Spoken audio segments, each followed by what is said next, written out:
Աստվածաշունչ ասում է անողորմ դատաստան պիտի լինի ողորմություն չանողների համար։ Աստված ուզում է, որ մենք ողորմած մարդ լինենք։ Ամեն։ Ձեռդ կա, մեկը շատից չես կշտանալու։ Մի բան արա ինչ-որ մեկի համար։ Ամեն։ Մի ափսե ինչ-որ կերակուրը քեզ չի արստացնի։ Ոչ էլ կաղկատացնի։ Բայց Աստծու մոտ դա երևում է, որովհետև դա Աստծու տված պատվիրանքներից է, որ կերակրի սովածին, հագցրու մերկին, խնամք տար։ Ու դրա համար եմ ասում, Աստծո խոսքը ասում է լավ օրը լավություն արա, վատ օրը զգուշ եղի,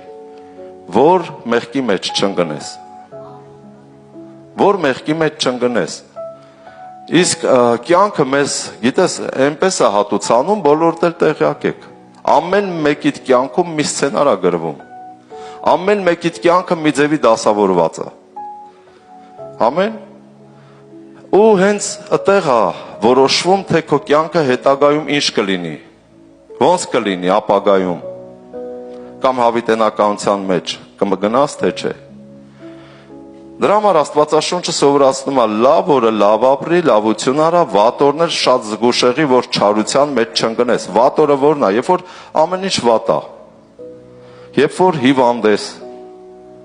երբ որ աղքատ ես, երբ որ ամուսնությունդ հաջողված չի, երբ որ երեխաներիդ հետ խնդիր կա,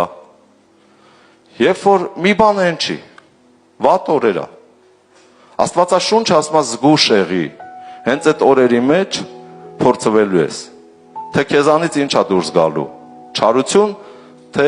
ողորմածություն կամ բարիություն։